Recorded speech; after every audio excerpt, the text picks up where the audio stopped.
For close to a decade now, I have watched every Amy Schumer movie and every Amy Schumer stand-up special that gets released. Not because I am a fan, in fact, quite the opposite. I don't like Amy Schumer. I do not like green eggs and ham. So then, why have I made it a tradition to watch every single new thing she puts out? That's like making hitting yourself in the head with a brick a tradition. Well, it's because sometimes in life, you have to do things you don't necessarily want to do, like growing up eating vegetables. Well, Miss Schumer is my vegetables. Does it make me healthier and stronger? Am I better for it? Absolutely not, really. It just kind of makes me unhappy. But I do this because I believe it's important that I do. This work I find to be crucial. In the words of John F. Kennedy, we choose to go to the moon and do the other things not because they are easy, but because they are hard. And I promise you there's nothing fucking harder than watching an Amy Schumer movie. She just released a new one. It's called Kinda Pregnant. It's on Netflix. It's not very good. Not the bravest take, not breaking new ground. I don't think anyone fell to their knees in surprise at my quick and dirty thoughts on it. Most people aren't really liking the movie. It's not being received overly well, which has become standard protocol for a Schumer production. But I'd still like to debrief on what I watched. It's therapeutic for me. It's very obvious. I'm not the target demographic for this movie. Kinda Pregnant is not a film that's aiming to make me happy and kick my legs up in my chair in excitement. I recognize that. So it's entirely possible that you or a loved one really enjoy this movie and completely disagree with me on my critique of it. But just know if that's the case, you're wrong for it. This movie's just not good and I don't think achieves anything it sets out to do. I will say, though, her movies are significantly better than her stand-up. That's always kind of been the case. Not exactly the highest praise, I know that. That's like saying pee is better than piss. Kind of the same thing, but I imagine many of you haven't subjected yourself to the torture of watching a full Amy Schumer comedy set. Just take my word for this. It's one of those things where you finish it and you feel the need to go on Facebook to mark yourself safe. Like, you know that shit after a tragic event where people, like to let their family know they're alive? That's how it feels to finish one of those. Finishing an Amy Schumer movie, however, is just exhausting. Was I entertained? No. Did I laugh? No. So what did I get out of it?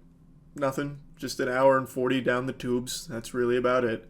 So Kinda Pregnant has Amy Schumer as the lead role, Lainey. Lainey wants a family badly. She's always wanted to be a mother. But the relationship she's been in for 4 years ends abruptly when the guy asks for a threesome and then starts being like this playboy. He's like becomes like fucking Tony Stark where he's got like 9 women following him at all times. So that falls apart and now she's approaching 40 and well, she doesn't have a husband or anything, but she still wants to be a mom and now her best friend just found out she's pregnant with her husband and it makes Lainey really jealous. She then puts on a fake pregnancy tummy and people assume she's pregnant. She doesn't correct them and then she ends up making friends while still putting on the ruse of being pregnant. And then she even falls in love with someone who thinks she's pregnant and now she's truly stuck because she has to keep up the facade, otherwise they're going to know that she's a liar and a weirdo for faking pregnancy for attention and friends in the first place. Now, an interesting twist on that concept is that she's only pretending to be pregnant half the time. So she fakes pregnancy with, like, one group of friends, but with her best friend, Kate, who's actually pregnant, she doesn't. And she's a middle school teacher, and she doesn't fake pregnancy there either. But she also told the other friend group that she's a teacher, so then sometimes they come and visit her at school, so then she'll take a balloon and stuff it under her shirt, so that way they'd be none the wiser. I'm not going to bother yapping about the story that much because who gives a fuck? It's really just there as a vessel to lead Amy into wacky, sticky situations with this mess she's found herself in. And that'd be fine if the scenes were amusing, which of course was never in the cards, and I knew that when turning the movie on. Expecting an Amy Schumer movie to make you smile is like expecting salt water to not hurt your eyes. But with nothing else in the film, basically just being a bounce between one wacky scene to the next, it needs to hit on the comedy, and it doesn't. I will say, though, that there was a surprising lack of ma vagina jokes, which Amy Schumer has become known for. That's her fucking bread and butter. Like, Amy Schumer and talking about pussy, that's spaghetti and meatballs right there. Now, of course, don't get me wrong. There is moments where she talks about her holes. In fact, she has a whole sequence dedicated to her mentioning all of her holes in a variety of ways. And there is still, of course, her talking about vagina. That's present, but in a lesser degree than it has been in her previous work. And that's because she has now delegated that role. She's kind of passed the torch to a different character in this movie, the guidance counselor that works with her at the school. I cannot remember that character's name, but it's a guidance counselor whose whole purpose in the film is just being very vulgar and over the top. You know, I just jerked off this alpaca and I put its cum in my macchiato. And she takes a swig of it, that kind of thing. And then she's talking about, like, you know, labia and all that. So it's still there, but it's just not always Amy Schumer being the instigator, which I found to be pretty interesting. Instead, Amy Schumer is focused on being really bombastic and, like, slapstick. So, like, the earliest attempts at comedy in this film are Amy Schumer walking up to her date and she stumbles. So she falls down like a stair and she's like, oh geez, oh man. And then she comes up to a cake and fucking slams it because she thought there was going to be a wedding ring in it. So, and then she starts yelling and screaming like, you want a scene? Here's a scene. Rips off her dress, twirling it over her head. And that's kind of her comedy in the movie, is just being like really loud and becoming the center of attention. Like there's another scene where she's on a date with Will Forte, who becomes the main love interest.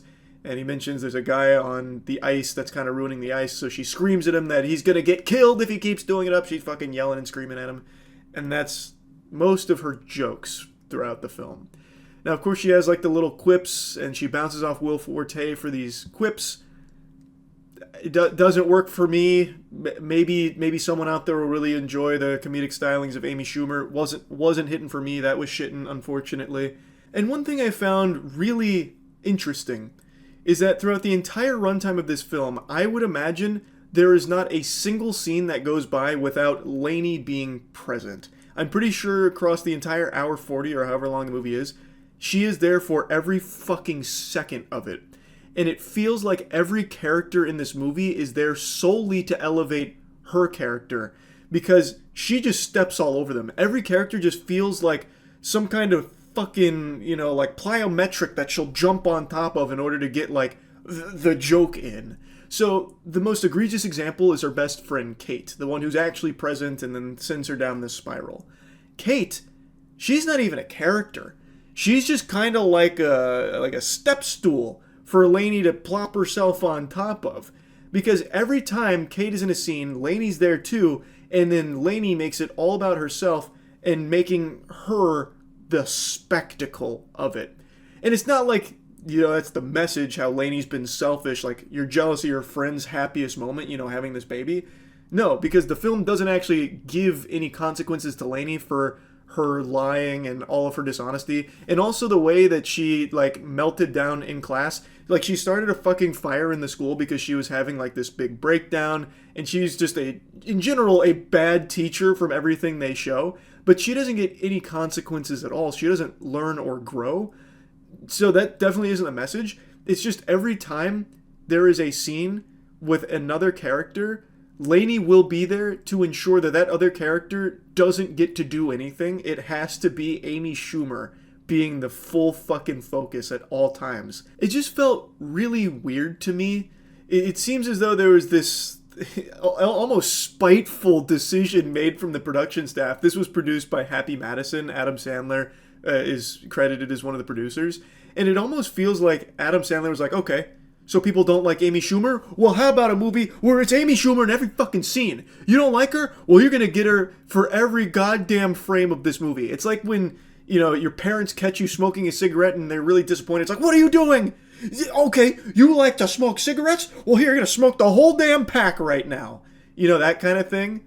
It's just, it was so much Amy Schumer. And I know it's an Amy Schumer movie, but holy shit. It really, like, I can't think of a scene that happened that didn't have her in it and trying to take all of the attention away from all of the other characters. No character in this movie besides her has anything to do except for Will Forte's character Josh, whose only role is to love Amy unconditionally, immediately, and not care that she has completely deceived him from the very beginning, and he actually doesn't know anything about her because everything she has ever said to him basically is a fucking lie.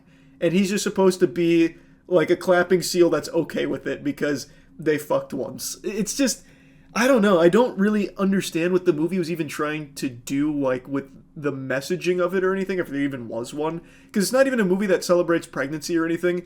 A lot of these slapstick jokes Amy plays is about how, you know, she's gonna like kill the baby and get an abortion, and she's like falling on her stomach all the time. So like there's panic ensuing. So there's not like even really anything beyond just giving you like wacky scenes that are supposed to make you laugh.